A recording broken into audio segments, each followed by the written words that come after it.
Life gets heavy sometimes. Between career pressure, relationship struggles, and the stress of simply existing in today's world, it's easy to feel overwhelmed. That's why we're proud to introduce you to Salt River Therapy.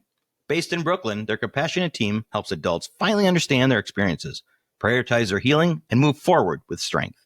Whether you're in New York City, Westchester, the Hudson Valley, or North Jersey, or even if you're outside those areas, they offer both in-person and virtual sessions, so support is always within reach.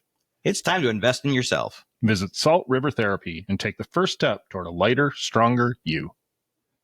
Welcome, fellow lushes. Come on in, pull up a bar stool, and enjoy some cocktails with Dimples and the Beard.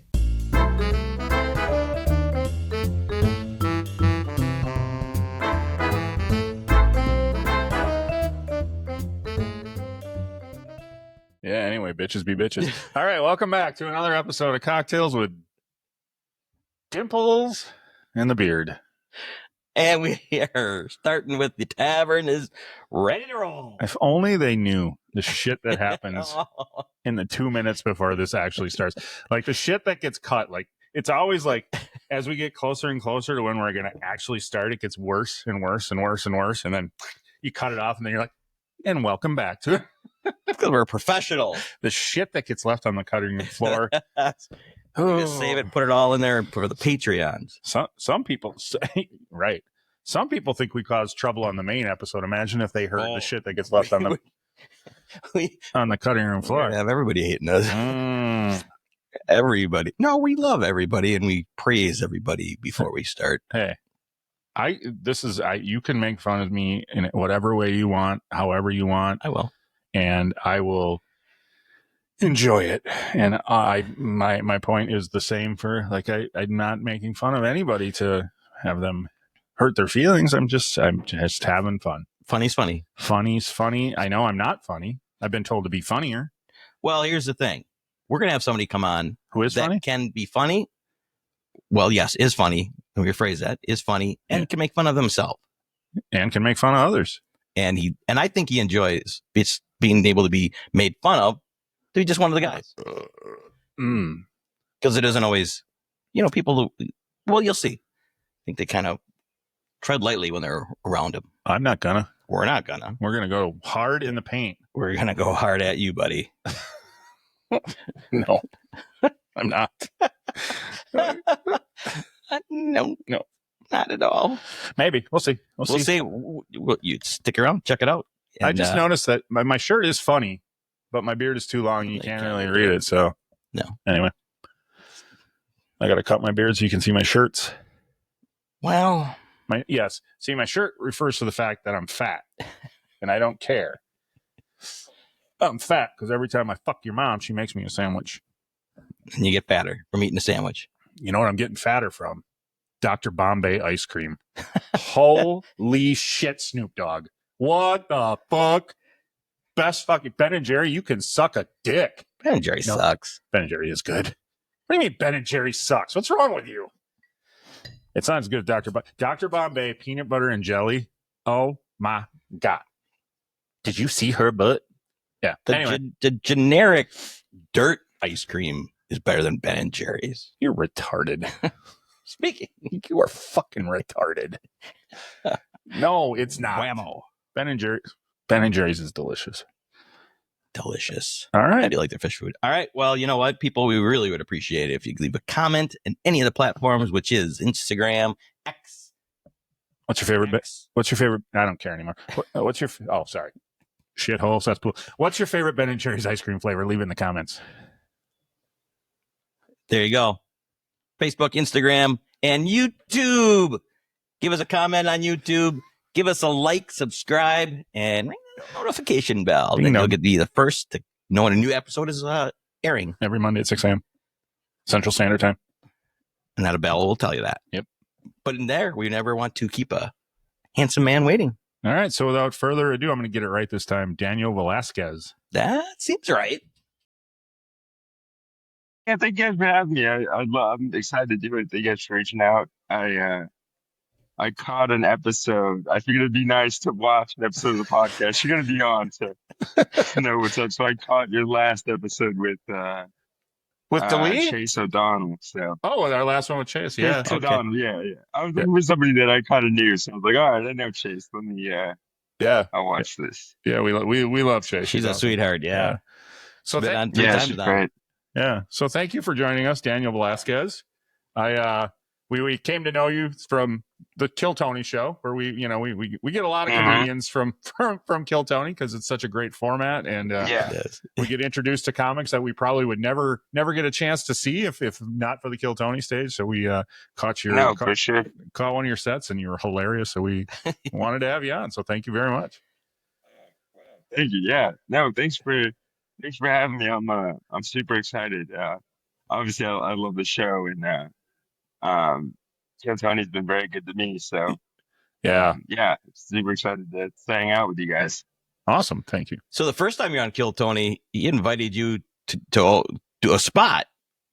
That was in what, 2023? Yeah. So how did that spot go? That was great. I have like flash points of that. First off, I wasn't, up until the day of the show, I had no idea if I was even going to be on the lineup still or anything. Because he gave me the spot, and then afterwards, the Kill Tony people were like, all right, let me get your name and number, and like, we'll be in contact. And I heard nothing until the day of the show. Oh, wow. shit. And then I just showed up. I just showed up to the Tobin, this big theater, and I could have lied my way in, honestly. Like, I just showed up, walked to the back, and said I'm on the show, and I made it to like the first 2 layers of security until somebody was like, hang on, what's your name? And I was like, oh, Daniel Velasquez. And they did have my name, so that was good. And then talked to Tony for like a few minutes. They had like dinner and stuff for him backstage. Sure. And then it was like Tony, Cam, William Montgomery, David Lucas, and then this comic named Tony Casillas, who's a mothership guy who very funny. And I've known him for a while, so I was like pretty nervous backstage. Because up until this point, the biggest crowd I'd done was like my local improv, which is like at capacity, maybe like 200-300. So it's a big difference. But it was awesome. I was definitely nervous. What does the Tobin hold? The Tobin was 1,700. Oh shit! Okay, that's quite the jump. Yeah. And how long had you been doing comedy at this point? At that point, probably like 2 years. Okay. Yeah, maybe that. Yeah, 2 years. That's a big stage to be on 2 years in. Yeah, I started October 2021. So, that was August 23. So yeah, right under 2 years. So okay, wow, yeah. So if we go back to 2021, so how did you get? What made you go from? We'll get into your Olympics in a bit, but how do you go from being in the Olympics to I'm going to go on stage and make fun of people? Okay. So here's the interesting story. I started stand up. Stand up initially was a complete lie. I feel so bad about this, but I have cerebral palsy, as you know. I have a disability, and so I can't drive a car. But especially back in like 2021, or I guess this was more so in like 2016. My friend was doing open mics. So I can't drive, but in college I was a pretty big pothead. And so my buddy of mine who I smoked weed with, he was doing open mics. So I would just go hang out with him because we knew somebody who sold weed there. And so I'd go and I'd watch these open mics every week, right? And then, of course, like, I don't have a car, so I find a weed connect. And it's not like now where you can get like disposable weed, the pens or anything like that. It was like you did have to go meet a guy in a comedy club parking lot to go get this stuff. Right. So I go there. Now I have this one connect. And so now I have to tell my parents, hey, I'm doing stand up because I'm not gonna not go meet my guy for weed, but I have to get a ride to the comedy to the open mic. So I started lying and telling my parents I was doing stand up. So wait, hold And on. then I gotta make sure I gotta make sure I got this right. Yeah. You were telling your mom and dad that you were doing stand up. Yep. So they would give you a ride to where your drug dealer was. Yeah. Okay. Yeah. Well, you don't have to put it like that, but essentially, I was going with my friend who was doing stand up at the time, and he was a pretty funny guy. So I'd like to say that I was watching him. But yeah, essentially, yeah, I would buy weed from this guy that I knew there. That's awesome. And then, yeah, and then so fast forward 7 or 8 years later, and my mom passes away, but I go back to the open mic just to go hang out. My friend doesn't do stand up anymore, but it was like the one place I knew where it was like my mom passed away. You could hang out there pretty late. Nobody knew who you were. It was the one area where you could kind of have some anonymity. Okay. Because now on social media, even then, it was like people were reaching out. Hey, how are you? Hey, what are you? It's like, I just want to be alone. So I could just go to the comedy club and chill out and nobody knew me. Sure. And what I noticed was I saw this one guy who this one comic that I saw 10 years ago. He would go up and bomb 10 years ago, right? And so now I get there and it's, 7, 8 years later, whatever it is. And I see the same guy going up and bombing the same, mostly like the same type of stuff. And he's a very distinct guy, in the scene. I'm not going to name him, but he's a known guy. And so I'm like, okay. So I keep going just to hang out. And the entire time I'm thinking, all right, I can do this, or at least I could do better than this guy. And this guy, I've seen him go up for 8 years. And like, if he can go up, like, why can't I go up? And it literally was like, when my mom died, it was like, it was the biggest thing that I'd ever gone through.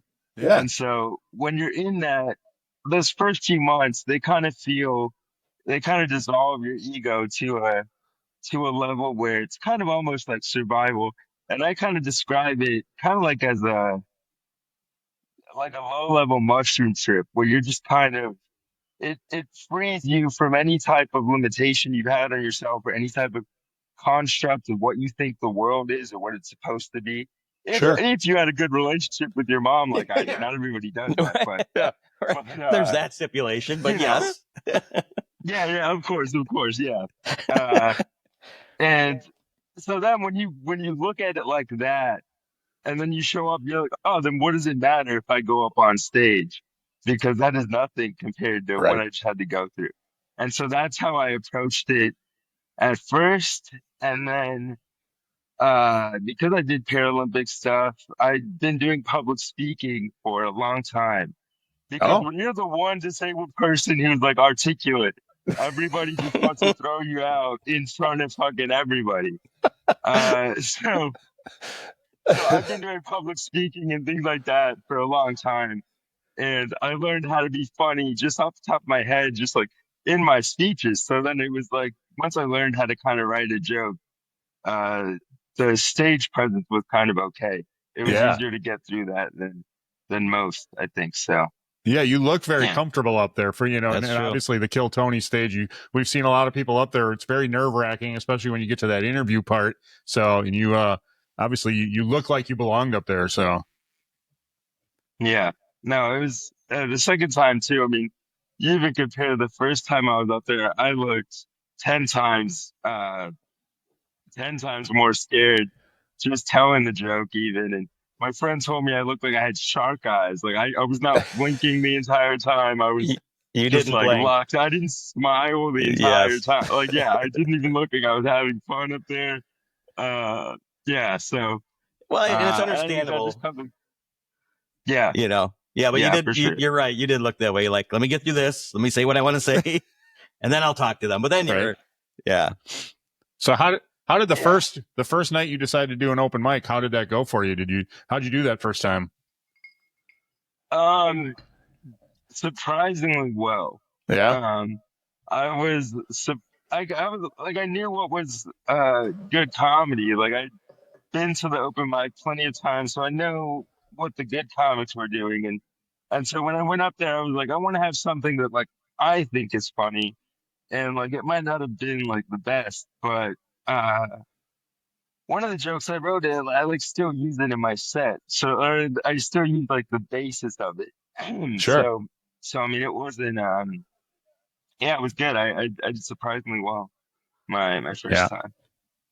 Okay, so leading up to it, Yeah, did you I don't know. say next Love time I come here, I'm going to go on stage, or do you like fuck it, I'm just going to go now? it. Back then it was like I'm from San Antonio, so it was like the laugh out loud improv, and back then it was like you go and you pick a card. And then if your card gets picked out of the deck of 52 or whatever, then if you're a shade or whatever, they call aces or whatever the fuck. But yeah, so that's how it works. And I went a few times, and somebody was like, "All right, if you're gonna come here and just keep sitting down, like you're gonna have to sign up." And I was planning on it. Uh, I was planning on it, but then I kept telling myself, like, dude, you have to do it. Like, Yeah. you can't just keep signing up. And I knew I would be upset if I didn't do it. So, Yeah. that's how it started. Well, look at you now. That's awesome. Right. I got to know the second appearance on Kill Tony. Did you ever race Rich Voss? I did not race him. No, I did not. He was scared. I would have beat him for sure. There's I love it. I live with two other comics, and one of them is the bigger gentleman. He's about 300 pounds. So for like an Instagram video, I raced him. Because everybody, by the way, every comic in the city thought I was going to lose. Knowing I was an Olympian, they were just like, "You're still going to lose." And my roommate is not kidding. He's 300 pounds. Like, yeah. So it's like I'm not. I think I would have taken Rich Bosch just fine. I think so. Well, that's a good segue into your Olympics. Yeah. That was when did you know that you were going to get involved with Olympics? At what age? When I was 10, there's a track meet, and I guess it's grown now into just I guess overall adaptive sports. But it's called the Endeavor Games in Oklahoma. And this was like 2010. And back then, like the Paralympics were nothing. Like if you weren't really tied into the sport, you had no idea it existed at a high caliber level. And that was like the closest competitive track meet for the Paralympics around in Texas and stuff. You'd have to go to Oklahoma to that meet. But that was like the first real like competitive meet with a high volume of athletes. And so I saw people at a really high level. And it was like I grew up, I have a younger brother who's like a year younger than me, so I'm 29. He's 28. So all we all wanted to do was just play sports. And so I was like, yeah, once I found that and I was like, oh, this is something I could compete in at a high level if I work at it, then I got really into that. And then I kind of got lucky because my uncle, his name is Mike Brungard, and he used to be the head strength coach for the San Antonio Spurs. It just worked out. You know, if you have one of the top coaches in the world, it's like that'll help. And he was willing to train me for free. And so it was like all throughout middle school and high school, it's like I would train with him. And then in the summers, I would travel the U.S. and, try and get caught up to these national teams and things like that. But it's very expensive. It's a lot like travel basketball or travel soccer, things like very expensive. A lot of disabled kids don't get to go to those opportunities because you have to front so much of the travel and so much of the money yourself.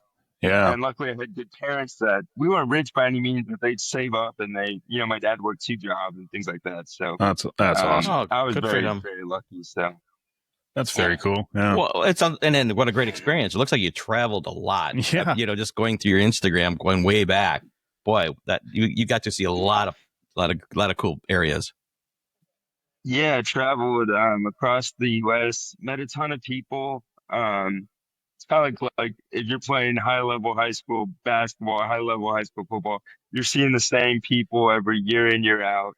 You're going to the same camps. You're all trying to get scholarships to the same schools. So um, that was really, really cool. And I was like, I think past the U23 level, once you get it to the adult level, it's really tough to make the team because the way the Paralympics works is each country is given so many slots. Okay. Um, and it doesn't matter what you're competing against everybody on Team USA to try and make those slots. So say I might be number third in the world or let's say I'm fourth in the world, right? I'll probably end up medaling. And then there's three other amputees that maybe are first, second, and third. They might just take my spot away, even though they are going to race each other, and one of them is probably going to lose out on a top medal or whatever, just because their percentages are higher. You know what I'm saying? You probably Yeah. don't, but it's based on the disability, and Sure. it's it's just very tough to make those high level teams. And so once I was in the U20, U23s, um, graduating college, it was like, okay, I had a few sponsorships. Um, and then COVID hit. I was at the time training to try and make Tokyo. Okay. I probably wasn't going to make it, so I was kind of relieved when COVID hit. And then, I got to hide my and then I could failures in kind of, COVID. I'll blame yeah, I got COVID. to pass it down. It's not my fault. I got to, Fucking COVID. It ruined everything. yeah. So COVID hit, and then I was already kind of on the bubble, and then I was like, yeah, I'll pass. I don't mind. We'll skip Tokyo. And then my mom passed away. Uh, and then I went back to the gym, and I was in the gym, and I was still training. Um, but then I started doing stuff with stand up. And I think 6 months in, I got like my first showcase from the improv, which is like Nice. all I wanted. Like all I wanted. When I Right. first got my first comedy club check, I didn't even know what mobile banking was when I got that. Like I'd never. So I just got this check, and I told my dad, like, I'm not gonna cash this. I'm gonna keep this. And he's like, you can cash it from your phone. But it's like that's how much of a fucking Gen Z millennial I am that I'd never dealt with a paper check. Also, I was doing the Olympics. I didn't work a job in high school. I was training all the time. Like, so it was news to me. And then getting it 9 months in was that was really special. And I had my dad came out. He used to be a writer. And Oh, so when I told him that I was doing stand up, he was super excited. And then when I told him that I was getting opportunities, um, he came out and stuff like that. So, is it hard to yeah, I mean, perform that with? was good, but Is it hard to perform with your dad in the room? surprisingly not. Okay. I'll tell you a story in a Oh, second, goodness. but I mean, yeah, I started stand up, and it really kind of pigeonholed me because on one hand, I was still being like, I was trying to censor myself because I was like, I don't want to break Team USA's code of conduct. I can't be talking about smoking weed or anything like that or Sure. whatever. And so there came a few opportunities where I was like, all right, dude, like you kind of have to pick a lane. And I'd been doing track for 20 something years. I loved it, but it was like, do I really want to put my body through all this again for a shot at making it, not even guaranteed. Yeah. And so then I was like, all right, fine, I'll stick with stand up. And then that allowed me to say, um, kind of whatever. Um, and then my dad was also pretty cool. Since he was a writer, he had never gotten anything published. He had to work two jobs just because of our family situation, things like that. So, but in his spare time, he always wrote and things like that. So, uh, I've been doing stand up at a local club, a small club that had passed me in San Antonio, and they do free midnight shows at this bar. So it'd be packed out. and I had my dad in the audience. And that joke I told on Kill Tony about my mom dying, Yeah. that I was was like, gonna. I rewrote that joke. Yeah, I rewrote that joke maybe 4 or 5 times. Um, and I used to say my dad bought an orange pool table. Um, it's kind of like we're both in heaven, me and my mom. And then that would get a quick laugh. And I used to say, just kidding, she had a disabled child. Of course she's in hell. Now that is pretty extreme. And you can tell that's Yes. definitely something you write 2 years in or whatever when it's funny, but you're definitely punching at your mom a little bit. And it's pretty dark. And Yeah. so I'm on stage, right? And this room is packed. And at the time, it's this grungy it's this grungy bar comedy club. That joke kills with this packed crowd. So my friends are like, "Hey man, your dad's here. Are you gonna, are you gonna do that joke?" And part of me is like, I don't know. And then some comics are like, "Hey man, are you gonna be a comic? You gotta tell your joke. You can't be changing your set for this." They're like, "This is a packed room. You gotta tell it." So like, all right, fuck it, I'll tell it. So, and my dad at this point had seen me before, so he Sure. knows most of my jokes at this point. So he's not really laughing, but he's smiling the whole time and whatever. And I'm kind of keeping my eye on him. I tell that joke. And then I look at him and his face is just blank for the Oh. rest of my set. Oh It's no. not like it was like he was looking through me for the rest of my set. So I finish, I get off stage, and naturally, whenever I get off, I just leave and I go upstairs and I get like a water. So that's what I always do. And I got caught up talking to somebody or whatever, and then I go, okay, well, let me see where my dad is. Let me see if he's down there still. He's not in the showroom anymore, and I don't see him at the bar. And this was a midnight show, so now I'm freaking out. Um, and the next morning, I go to have breakfast with him, and I'm like, hey, and like all my comics are teasing me. And they were like, the guy who told me I should never change my set was like, you're a fucking piece of shit. Why would you tell that in front of your dad? His wife just died, whatever, whatever. So I'm like, you're right. Why the fuck did I say that? I could have said something else. My set would have been fine without it. So I see my dad the next morning, and I go, hey, dad, I just want to say I'm really sorry about that joke I told about mom. I should have been more conscientious that you were in the room, and that probably wasn't appropriate to say in front of you. And I'm sorry I did that. And this was how cool my dad was. Hey, it got a laugh. He goes, it's not my favorite joke, but he goes, as a performer and as a comedian, if you're writing something that you think is funny and you're willing to tell it on stage, who am I to tell you not to say it? And There you go. I'm just like, and just didn't like it was no big deal to him. Kept on moving, and I think that was real cool because then he would ask about, hey, how are your jokes coming, or how are you doing? Are you working on anything new? And then you could see that he really appreciated it as like a skill and like Yeah. an art form. So that was That's all. nice of him. Yeah. I mean, that's awesome. That's a great, confidence booster to you to keep going. That's great of him. He does seem like a great guy. Yeah, that is Yeah. awesome to And get I that think validation.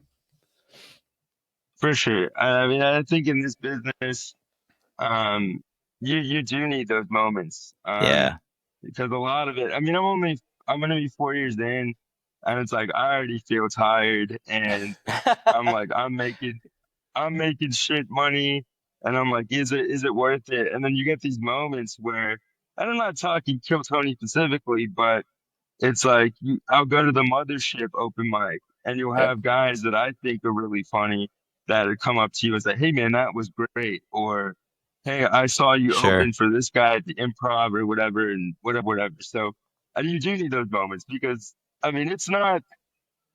I'll tell you, like I went to school. I pretty much the Paralympics like just peppered my way through college. I could say that I was one of the fastest people in America, but it was like if you look at me against like the Russians or the fucking Ukrainians, like those Eastern European boys, their triples are done right too. They fucking uh they take over the world. So it was like when I went to college and stuff, and I was working as a TV news producer um in San Antonio for a little bit. And again, it was like one of those moments where it was like I wanted to work in TV news my entire life. I wanted to be fucking Skip Bayless or whatever. I wanted to be Yeah. like an Perfect. NBA kind of a news guy. But Yeah. I went to college for broadcasting and got my first job. I got my first job in TV news because my mom died, and somebody who knew my mom knew somebody at a TV station. It was like a high dollar advertiser to this TV station. So I get this job. I'm super excited for it. The only problem is I'm working as a morning TV news producer, which means I work from midnight to 8 a.m. Monday through Oh, Friday. So I don't really have a weekend. Uh, and it's like, it makes it very hard to do stand up. Yeah, for And sure. at the time, I'm maybe like 6 months away from Chat GPT coming out, which would have helped me a lot. Uh, but saved my life. it didn't come out yet. And so it was like I had to adjust my sleep schedule. And then what a producer does in modern news is all we do is we just write the scripts for the anchors. Okay. But it's pretty much like writing. It's like staying up every day writing your fucking college essay Yeah. at 3 a.m. That's what it feels like. And you're like Ugh. rushing to get this done by your deadline. And it felt like shit. And it was like, this is what I wanted to do. I think it's a great job. If I had it in another sense, in another time slot, I might have stuck with it. But um, I really felt like I wanted to do stand up. And then I was an idiot and listened to two other stupid comedians, and they were like, "We found a house just south of Austin. We're getting ready to move. You want to hop in?" And What? so yeah, so I quit my job and moved to Kyle, Texas within 2 weeks. Of course, I don't have a car, so I was carpooling with my roommates. But there's also Kyle, Texas, is not a big town. Don't recommend moving there if you don't have a car because it's like you have your choices of where you want to work, and it's already tough getting a job as a disabled person. So it was like yeah. So I ended up taking a job at Chick-fil-A.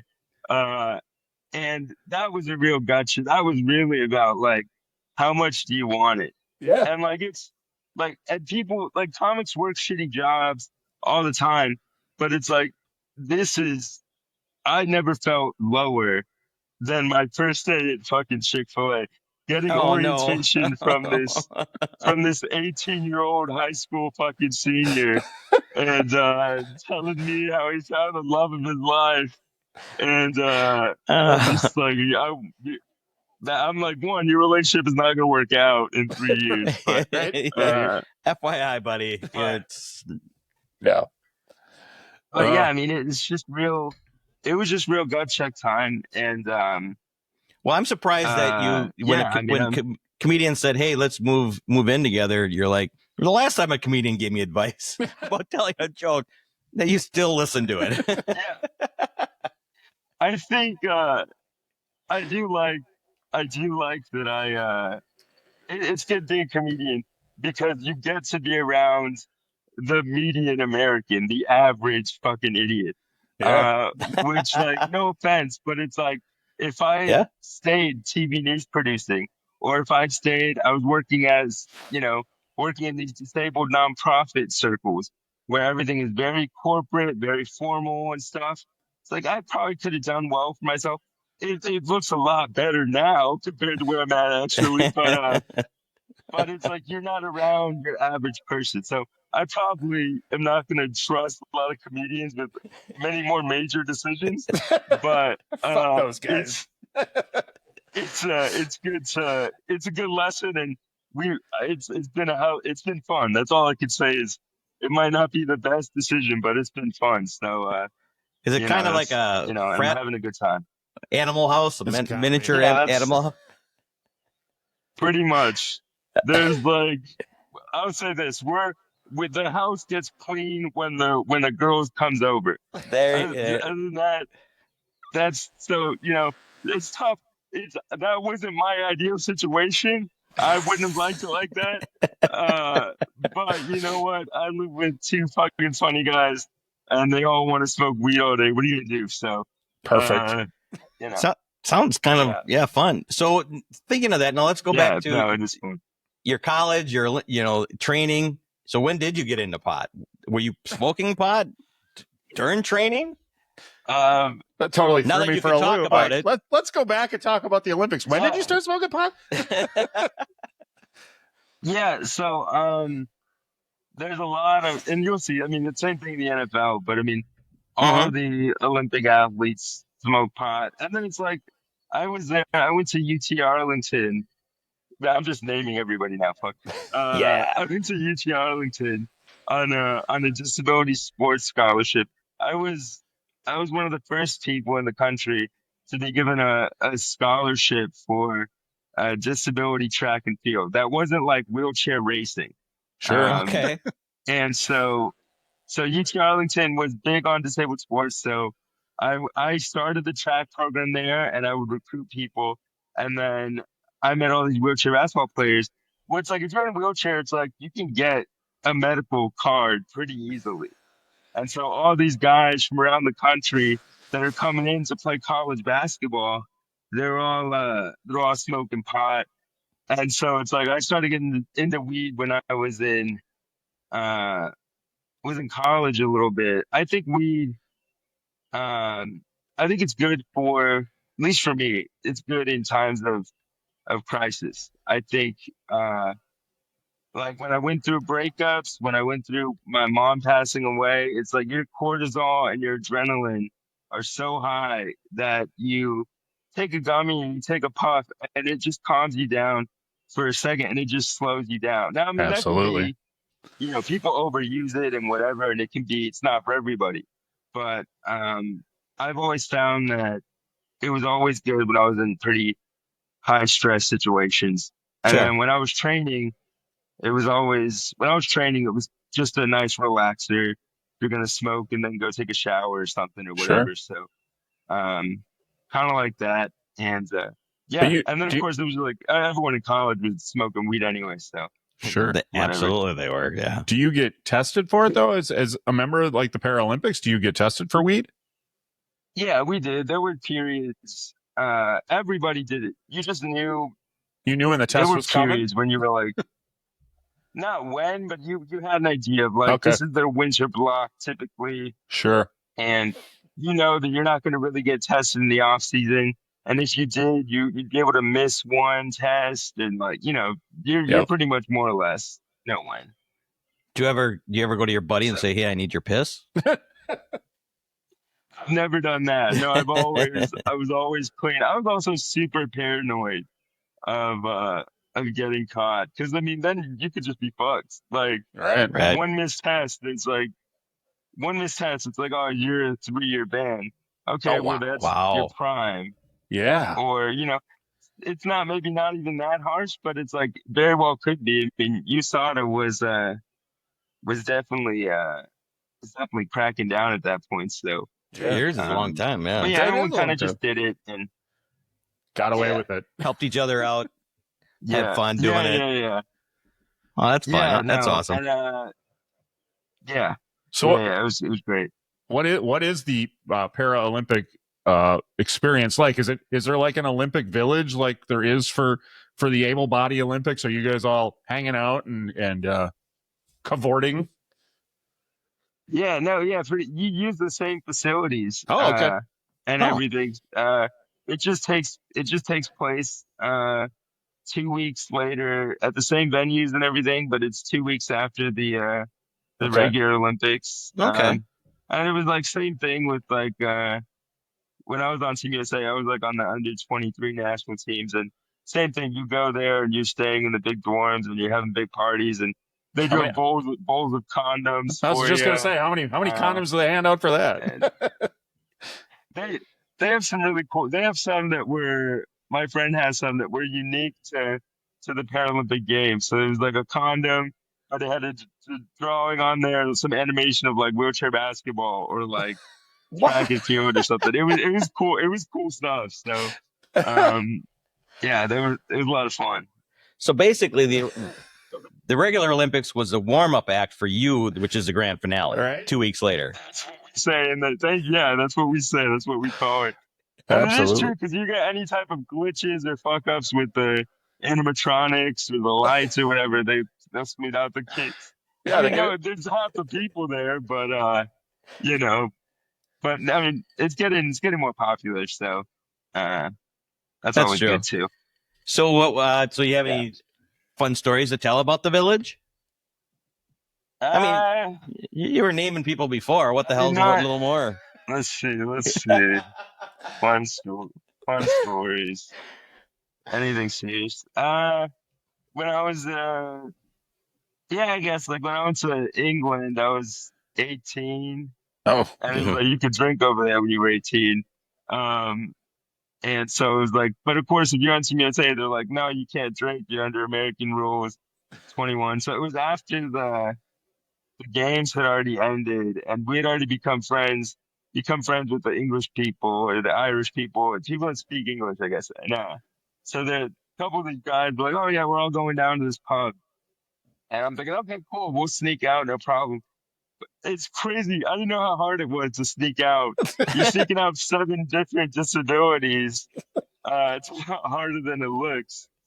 I would think so. Yeah. I mean, just like, it was like that was fun, but it was like I remember watching the layout of like somebody literally like breaking down a wheelchair, throwing it through a window. You know what I mean? Like sneaking out through a window.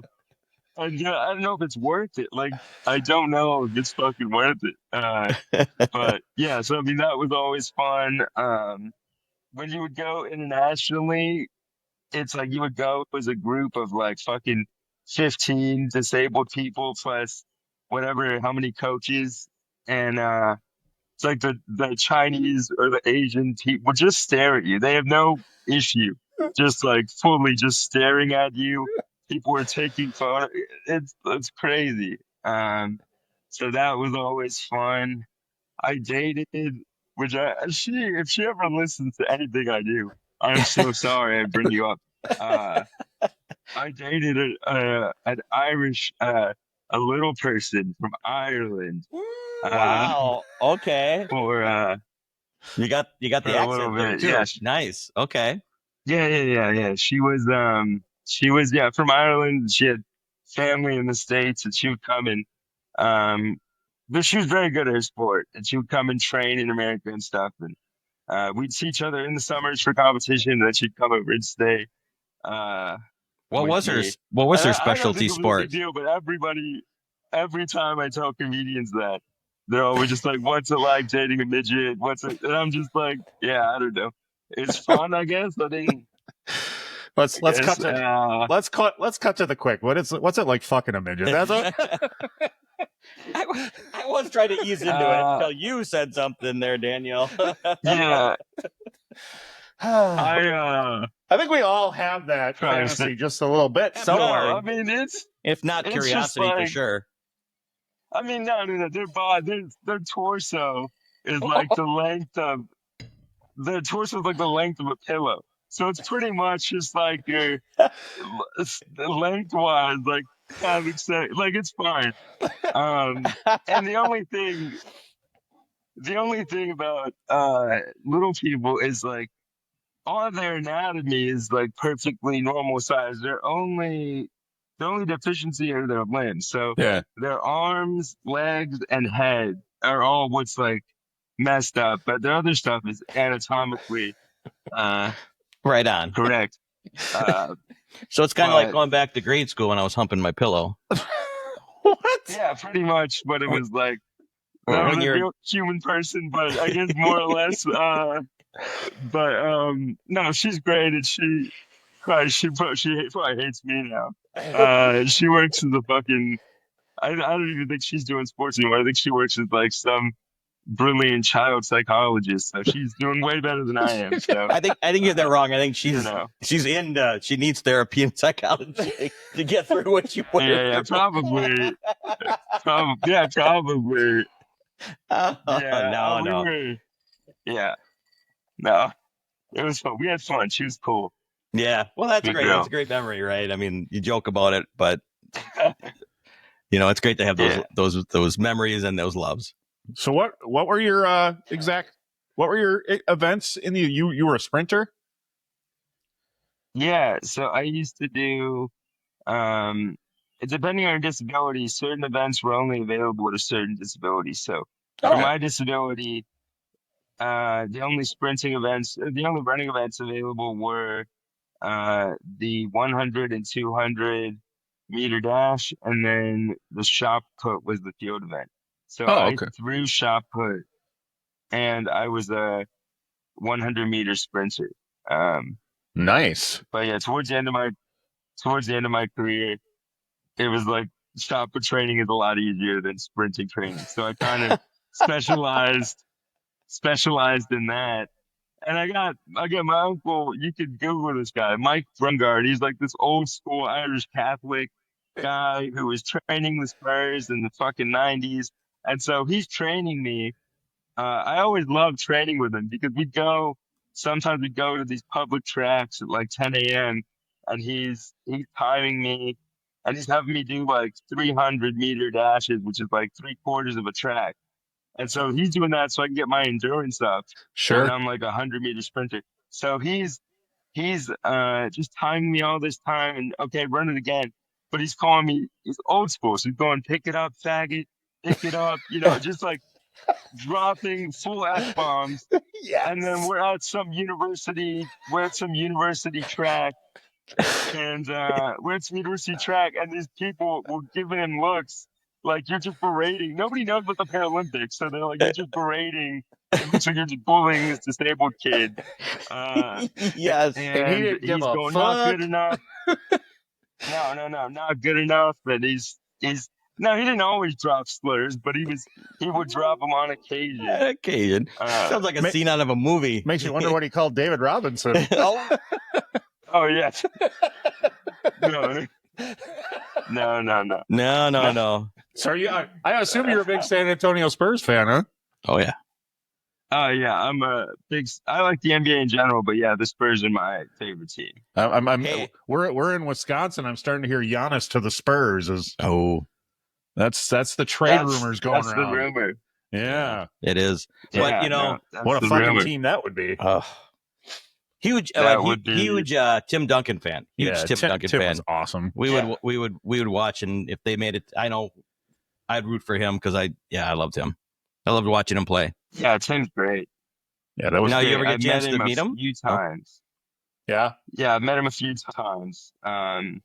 What was fucked up? This will be one of my biggest regrets because I don't know if I'll meet him again.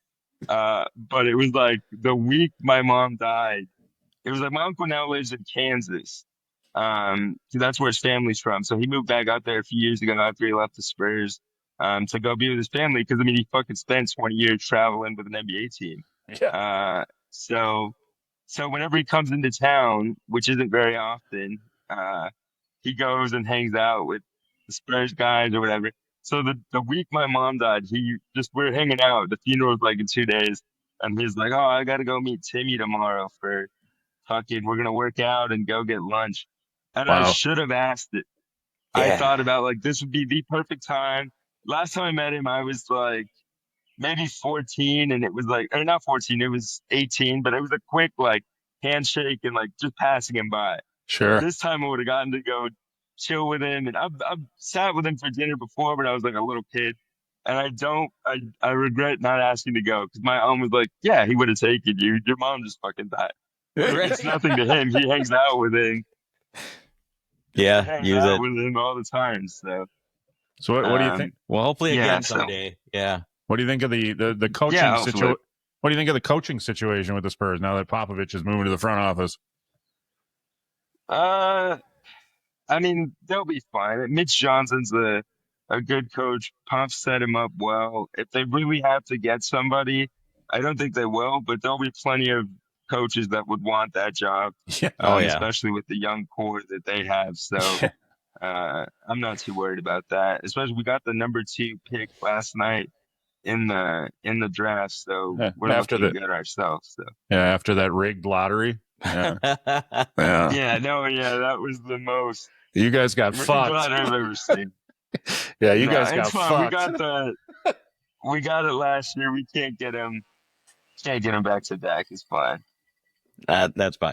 But I mean, how old is he now? I mean, it's probably time for him to move Who, on. Popovich? Yeah. Yeah, I know. He feels like he's been. Yeah, he probably should have moved on a few years ago. Well, Yeah. I'm not saying he's overstayed his welcome because he's a great coach. Great guy. But Yeah. he's been coaching since, I've been watching basketball. So Absolutely. it seems like. Yeah. So, but no, Yeah, for sure. great coach. Who was the coach of the Spurs before Greg Popovich? Nobody. He was there from the beginning of the Spurs. Yeah. No, it was fucking Mike Brown, I think. Guy used to coach. Wow. I might be wrong, but some dude he used to coach the Pistons, I think. Well, I was gonna say Greg Popovich has been the coach pretty much your whole life. More or less, yeah, for sure. Well, without a doubt, yeah. My life for sure. Yeah. That's awesome. Yeah, what a guy. So did you have not to take away from sports, but going back to comedy, did you have any comedians that you looked up to when you were growing up? I listened to I liked a lot of Bill Burr. Bill Burr, big influence on me. I didn't really watch a lot of comedy growing up. My mom was super Catholic, and she'd be like, "We like Seinfeld," or "We like, whatever." The guys you'd see on late night, or we like Bill which I did Cosby. love. Back when he was a clean comedian. Exactly. Right. Yeah. No, for sure. She's one of those. And so I didn't really get into stand-up until college, really, when I was getting into podcasts and stuff. Yeah. Listened to early Tim Dillon, back when it was Tim Dillon was going to hell, Leech and Skanks, those guys. And that really got me into comedy. And then, just going to open mics and stuff. I popped in. So one now time I was started traveling. a comedy with your roommates, two of your A podcast? what did I say? A comedy. Maybe they're filming a movie too. Comedy podcast, comedy podcast, is yeah. what I said. No, right? So you got your new podcast. Are you gonna be? Is that a normal for you as well with your 3 other friends? Yeah, no, it's a Hello? new Hello there? podcast. Yeah. Okay. Yeah, that's great that you asked Did we about lose that. you? Am I back? you're I back. know it was iffy for a second. You're good. Cool. Yeah, the podcast is Hello There, and people. I want to clarify. People keep thinking that we're making fun of the Asian accent, and that's not the case. We're making fun of the cerebral palsy list. Okay, that is the fucking. And you can do that. You can do that one. Exactly. Yeah. So that's the podcast. That's Hello There, and it literally came out because my idiot roommates, they just make fun of my list. I don't have it a lot. It comes out more when I'm drinking or when I'm nervous, but you get that cerebral palsy tinge, and all my 2 roommates just do my voice constantly, and so that's how the idea for the podcast came out. And it's a lot of based on like I don't know if you knew Come Town or just like Legion Skanks, like pretty much I'm the punching bag for the show, which I don't mind being. It's the funny podcast. I mean, the 3 guys I'm with, Nick and George Rosales, and then Jacob Flores, all fun comics out of San Antonio with me. So those are all great guys, and I love the podcast, and we got good chemistry. So. Well, and I think a big misconception is somebody that has cerebral palsy is you can't make fun of them, you can't talk about them, or anybody with any disability. But what I've seen, and I'm from you for sure, is you appreciate it because you're just it makes you feel normal again, right? Yeah, no, absolutely. I think even in school, that was a good way for me to break the tension growing up. And I think, I mean, I tell people this is like a lot of disabled parents of disabled children, they kind of helicopter their parents. Um, I got lucky because my parents had 3 kids, and my brother was a year younger than me, so they didn't have time for that. Yep. My mom would just send me out. My mom, I tell the story, but they didn't tell me I was disabled as a kid. They just sent me off to school one day, and I had to find out. I found out within 10 minutes there. Uh, but I mean, yeah, it's like 'cause they're like it's their first time doing this too, and they're like, we don't know how to do this. I think the best way is just for you to experience. We want you to experience the world, and so, um, That's yeah, awesome. that's how I always approached it. And yeah, and it makes people, it humanizes you if you're able to talk about it, and it takes the stigma away from it, which I don't think a lot of people realize that a lot of times. So, Yeah. um, you know, I don't think they do. So Right. Everybody, just want to be one of the guys. Just want to bust balls like everybody else and have fun. Like, for sure. yeah. which is what the podcast is about, as you mentioned. So watching it, the last episode, they just just kind of make fun of each other, which is awesome.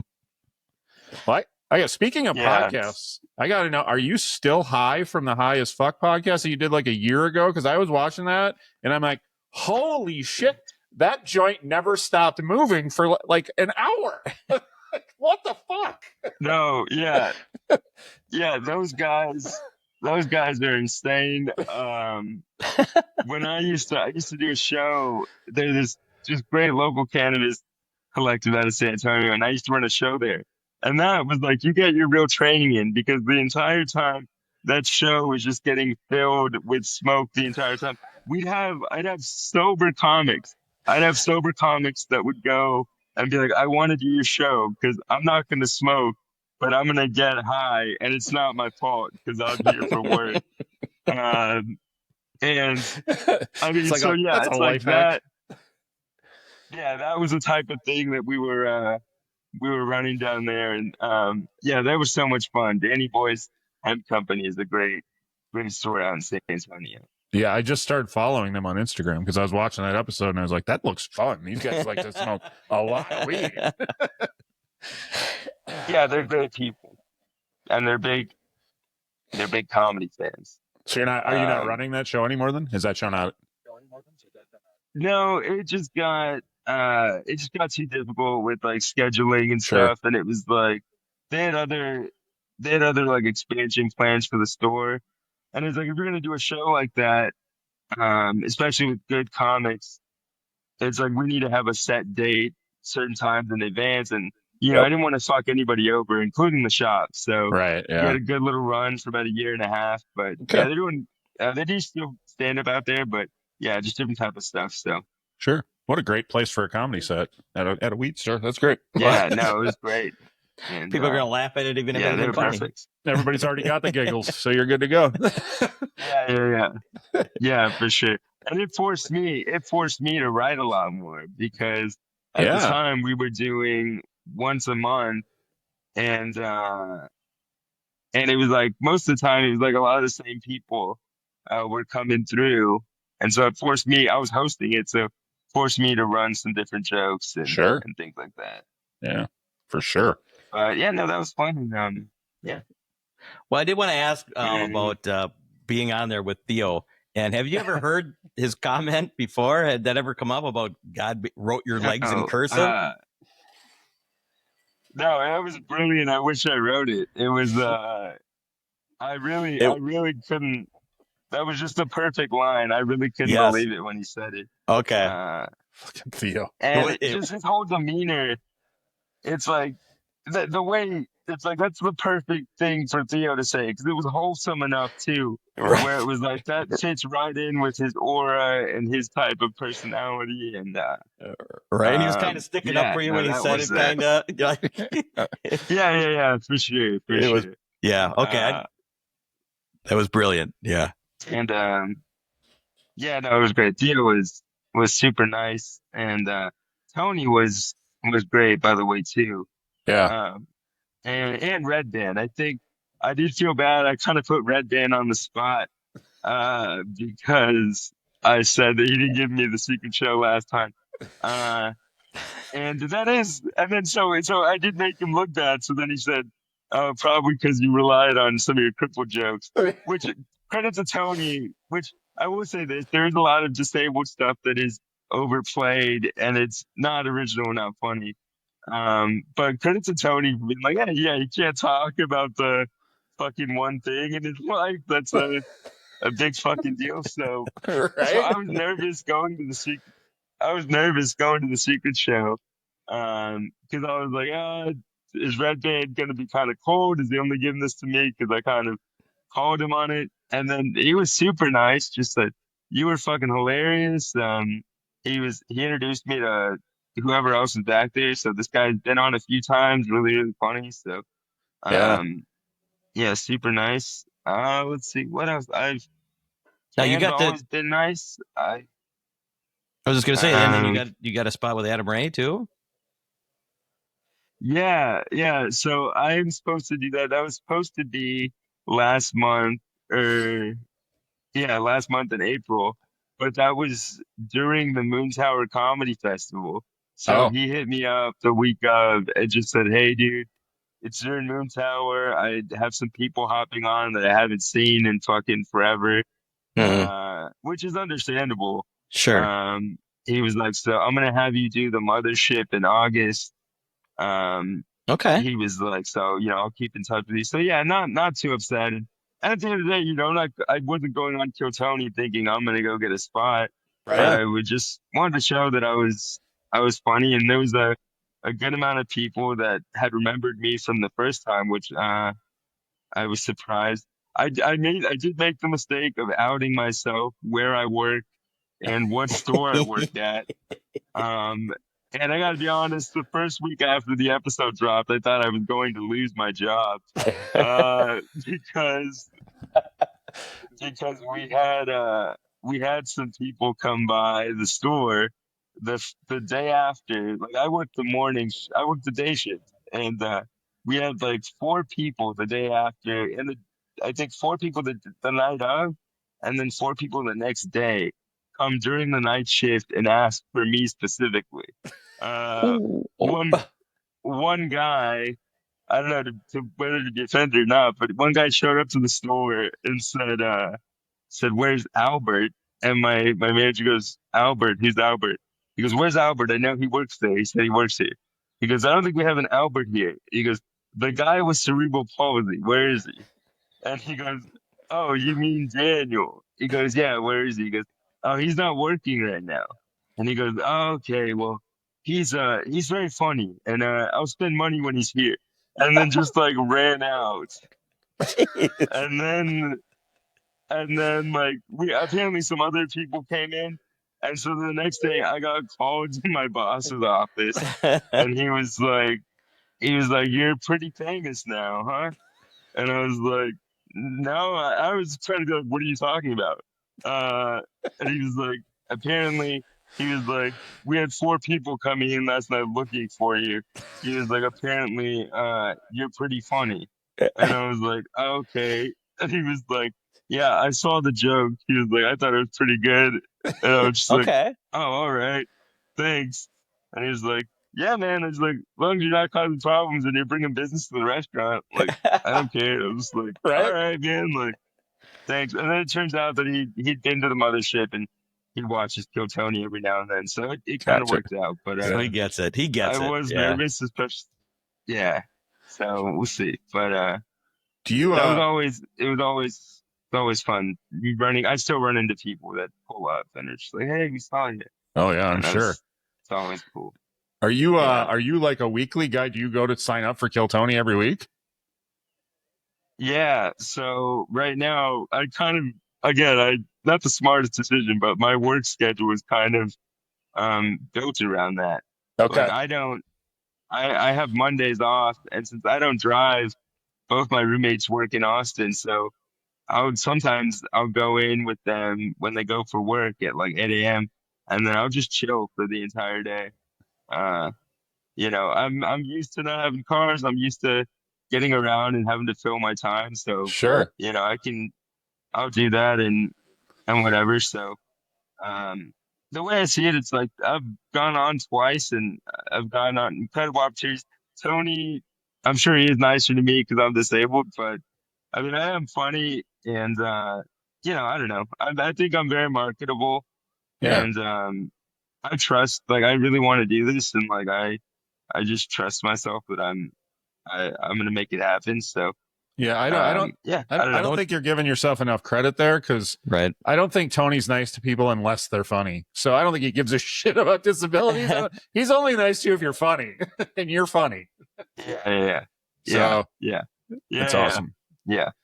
Yeah, he can But, yeah, that can was fun. definitely be hard on comics up there. There are definitely times when I'm watching it that I'm going, "Oh my god, I feel so bad for this person." No, we know there's several people that we know for a while, San Antonio, and I guess still, but San Antonio was getting a bad rap because it's like everybody from San Antonio that went on that show just like ate shit. Uh, and there was a guy that I knew who went on that show. He bombed so bad. The next week he came in and he had a shaved head and was like, yeah, Ooh. dude. He was like, I'm gonna shave my head, dude. Nobody can recognize me from Tony. I was just like, all right. I was like, I don't think it's gonna be that bad, but it's like, yeah, it's a Wait, yeah. he's not the guy who had that weird haircut that they shaved his hair for him, is he? No, he's not in now. Okay. Okay. Oh, That's yeah. crazy. What I mean, like I said when we first started, what I love about it, and I'm sure you see it more, is like we get the chance to see some of the comedians that we never get to see, and I'm guessing that we have never, like, the comedians we know, there are funnier people in this room that nobody knows of because they just haven't gotten the opportunity. So it must be cool to hang out with all these people that you're just like, I'm hanging out with the funniest people in the world. Yeah, no, it's great. And it's like you get little opportunities like that. Like I hit up David Lucas and I said, hey man, I played the Tobin with you. I see you're coming to San Antonio for the improv. Can I do a spot? And he said, yeah, you can do Friday. So initially he offered me the first show Friday, one show. Yeah. Went up and did well, and he said you can work the whole weekend. Nice. So I got to work the weekend with him. The coolest compliment I got though was that first show. I was pretty tight. I really wanted to do well because I figured if I do well, he might offer me at least the second show that night. And so I really want to do well, and it's mostly a black room. I mean, some white guys, some conservative guys, but a lot of black people. And one of the features who was a comic who's been working, who was also on Kill Tony, Jerry Debo Smith, very funny guy from San Antonio. He was like, bro, when you left, he's like, I was coming in for the second show, and everybody was talking about you. Wow. He was like, awesome. So he was like, he was like, I don't know what you did, but you had a good set. And so like moments like that are just like reaffirming, like, okay, this is from a comic that I respect and whatever. And so things like that. Cam Patterson's always been really nice. Every time he's hosted for me when I've gone on the mothership mic a few times, and he's always given me like a really good introduction. I said Cam is the nicest out of anybody. Like he's just like who he is on stage is actually who he is in real life. Super wholesome. Just like anybody wants to say hi or take a photo, super nice. Just nicest guy. And everyone that I've met so far has been super great. So Cam is good. We had an opportunity to meet Cam. He played our local comedy club. Right. We had an opportunity to meet him, and he did actually threaten people live on Instagram that if they didn't watch our podcast, he was going to kill them. So, but then this fucking genius. We got Cam on the line. We're like, well, come to you. We can do the podcast tomorrow. He's like, cool. Then this guy tells him, but you should go see the pack. We live in Wisconsin. He's like, you should go tour Lambeau Field. So instead of doing the podcast, they went and toured Lambeau Field. I didn't say do it. You talked about him doing your podcast. No. Yeah. I said you should do it sometime. I didn't know you were going to do it instead of us. Yeah. The next day, go to the Lambeau. To be fair, God damn. to be fair, Cam never really said yes. Cam's dad said yes. The dad said yes. And then Cam was like, Dad, what are you doing? I'm not, you're just booking me on Yeah. every podcast. So Yeah. yeah, but no, they're great. His dad is fucking hilarious too. Yeah. Yeah, he got to go upstairs and That's see some awesome. big old Yeah, no. titties. she was in the front row, and Cam's like, "Dad, come here," and she showed him. His dad was a big smile. Dad had a big smile. It was awesome. Crazy. Yeah, no, Cam's the man. Yeah, he's great. So what do you got coming up? What do you got? What's coming up for you? Yeah, I mean, just Hello There podcast. We launched it on YouTube. So we're taping our third episode tomorrow. Cool. And then I'm at the Station Comedy Club in San Antonio pretty much every Friday and Saturday. I'm at Black Rabbit Comedy Club in Austin on Sundays for their free show. And then just stuff here around Austin and San Antonio, that type of area. Hopefully in August with Adam Ray at the Comedy Mothership. Awesome. But yeah, other than that, just Instagram at vintage.daniel. And then just follow Hello There. Awesome. Thank you very much. This was a lot of fun. You were a hilarious dude, and we really appreciate you coming on and doing this with us. Pleasure meeting you, man. Oh, thank you guys for having me. Yeah, thank you guys so much. I really appreciate it. Sorry for all of the technical difficulties earlier. Nope. It's all good. When can I expect this out, just so I can tell people? You will be out next Monday. You are our only episode on the books right now. So you'll be out on Monday. So yeah. Awesome. Yeah. Awesome. Well, cool. I had a great time. Awesome. Yeah. Thanks again for having me. I really appreciate it. Thank you for listening. The tavern is closed for now, but we'd love to have you back for more fun next time. Seriously though, get your asses out of here.